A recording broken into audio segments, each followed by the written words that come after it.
క్రీస్తునందున ప్రియులారా, ప్రభువైన యేసుక్రీస్తు నామమున మీకు అందరికీ షాలేం ప్రార్థనా మందిరం తరపున మా ప్రేమ వందనములు తెలియజేస్తున్నాము. మరి రోమీయులకు రాసిన పత్రిక 3వ అధ్యాయము 17 వచనం నుంచి కొన్ని వచనాలు చదువుకుందాం. ప్రియులారా, శాంతి మార్గం వారు ఎరుగరు, వారి కన్నుల ఎదుట దేవుని భయం లేదు.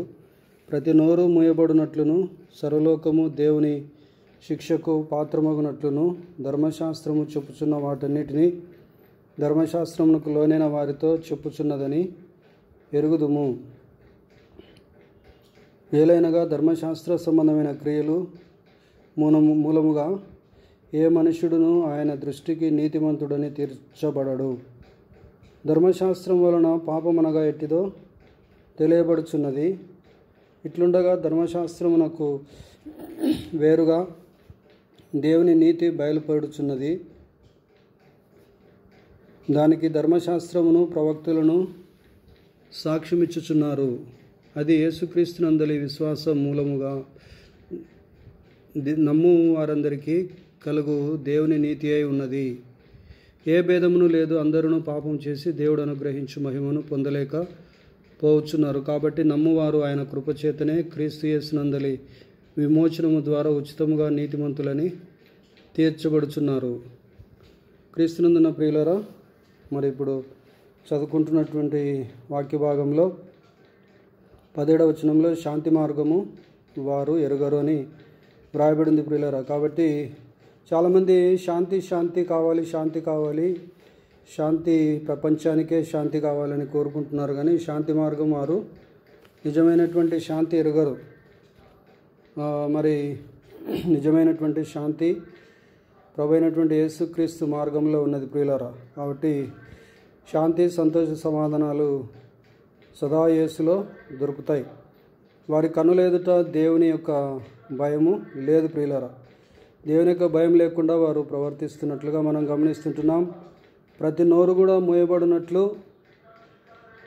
సర్వలోకము శిక్షకు పాత్రమగునట్లును ధర్మశాస్త్రము చెప్పు వాటన్నిటినీ ధర్మశాస్త్రమునకు లోనైన వారితో చెప్పుచున్నదని ఎరుగుదుము.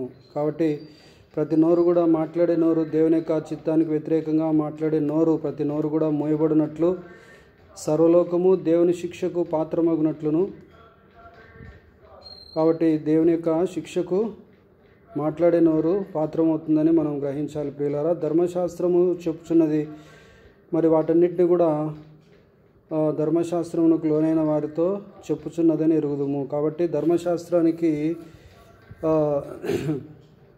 లోనైనటువంటి వారితో ధర్మశాస్త్రము చెప్పుచున్న వాటన్నిటిని ధర్మశాస్త్రమునకు లోనైన వారితో చెప్పుచున్నదని ఎరుగుదుము. కాబట్టి మనము ధర్మశాస్త్రము మూలముగా అంటే కొన్ని రకాలైనటువంటి నీతి కార్యములను చేయటం ద్వారా దేవునిని మెప్పించలేం. ప్రియులరా, కానీ దేవుని యొక్క వాక్యమునకు లోబడుట ద్వారా, ధర్మశాస్త్రానికి లోబడుట ద్వారా మనము దేవునిని మెప్పించడానికి అవకాశము ఉంటుంది.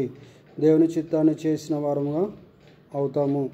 ధర్మశాస్త్రానికి లోనైన వారితో చెప్పుచున్నదని ఎరుగుదుము.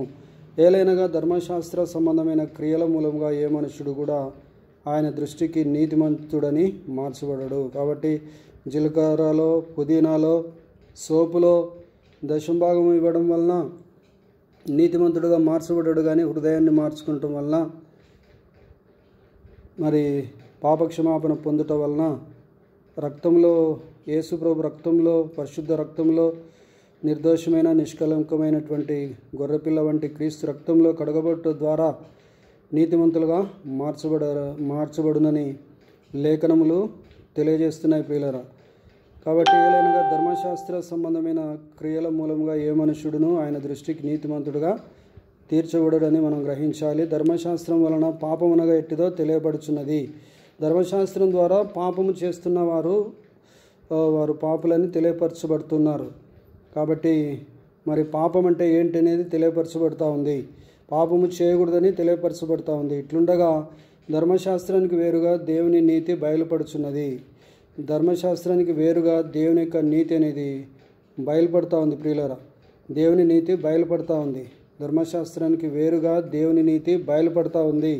ఈ విషయం గ్రహించాలి ప్రియులారా. మరి దానికి ధర్మశాస్త్రమును ప్రవక్తలను సాక్ష్యము ఇచ్చుచున్నట్లుగా మనం గమనిస్తుంటున్నాం. అది యేసుక్రీస్తునందలి విశ్వాసం ద్వారానే, మరి యేసుక్రీస్తునందలి విశ్వాసం ద్వారానే మరి మనమందరం కూడా నీతిమంతులుగా మార్చబడుతున్నాం. నమ్మువారందరికీ కూడా కలుగు దేవుని యొక్క నీతి అయి ఉన్నది. యేసుక్రీస్తునందు విశ్వాసం ఉంచితే మనకు కలిగేది ఏమిటంటే దేవుని నీతి మనకు కలుగుతుంది. మన సొంత నీతి పక్కన నెట్టివేయబడుతుంది. ఏ భేదమును లేదు, అందరూ పాపం చేసి దేవుడు అనుగ్రహించు మహిమను పొందలేకపోతున్నారు ప్రియులారా. కాబట్టి ఏ భేదం లేదు, జాతి మత కుల వర్గ భేదం లేకుండా, మరి భాషా భేదం లేకుండా, ప్రాంతీయ భేదం లేకుండా అందరూ కూడా పాపం చేసి దేవుడు అనుగ్రహించే మహిమను పొందలేకపోతున్నారు. కాబట్టి ప్రభువైనటువంటి యేసుక్రీస్తు నామమునందు విశ్వాసం ఉంచి ఆయనను నమ్మేవారు ఆయన కృపచేతనే క్రీస్తు యేసునందలి విమోచనము ద్వారా ఉచితముగా నీతిమంతులని తీర్చబడుచున్నారు. అంటే విమోచనం ద్వారా అంటే పాపముల నుంచి రక్షించబడుట ద్వారా, మరి పాపముల నుంచి వేరొగట ద్వారా, పాపము చేయకుండుట ద్వారా, మరి పాపములను ఒప్పుకొనుట ద్వారా ఉచితంగా నీతిమంతులని తీర్చబడుచున్నారు అని ఈ యొక్క లేఖనాలు సెలవిస్తున్నాయి ప్రియులారా. కాబట్టి ఆ ప్రకారంగా ప్రభువైనటువంటి యేసుక్రీస్తు నామమునందు విశ్వాసం ఉంచుట ద్వారా మాత్రమే మనము నీతిమంతులుగా మార్చబడతాం. కానీ ధర్మశాస్త్ర క్రియల ఫలితముగా మనము నీతిమంతులుగా మార్చబడము. మరి ఆ విధంగా మరి దేవుని యొక్క రక్తంలో, ప్రభువైనటువంటి యేసుక్రీస్తు వారి యొక్క రక్తంలో కడగబడి నీతిమంతులుగా మార్చబడి దేవుని యొక్క క్రియలు చేస్తూ, దేవుని యొక్క మరి పిల్లలుగా జీవిస్తూ, మరి తర్వాత ఆత్మఫలాలు ఫలిస్తూ, ఆత్మవరాలను పొందుకొని దేవుని యొక్క ఆజ్ఞల మార్గమును నడుచుకుంటూ దేవుణ్ణి సంతోషపరిచే వారంగా మనం జీవించాలని హెచ్చరిక చేయబడుతూ ముగిస్తున్నాను. దేవుడి మాటలు మన వినికిడిలో ఆశీర్వదించి దీవించునుగాక. ఆమేన్. హల్లెలూయా. God bless you all abundantly.